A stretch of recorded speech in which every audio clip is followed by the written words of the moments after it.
السلام علیکم ورحمۃ اللہ وبرکاتہ۔ بسم اللہ الرحمن الرحیم۔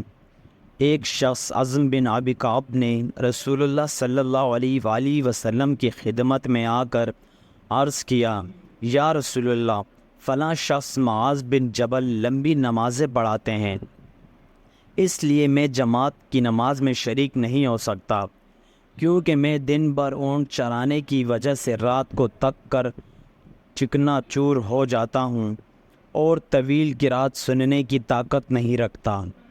ابو مسعود راوی کہتے ہیں کہ اس دن سے زیادہ میں نے کبھی رسول اللہ صلی اللہ علیہ وآلہ وسلم کو وعظ کے دوران اتنا غضبناک نہیں دیکھا۔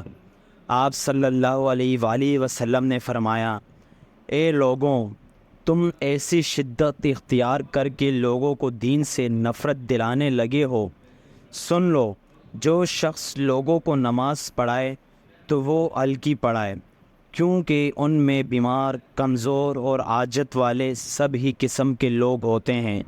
صحیح بخاری، حدیث نمبر 90۔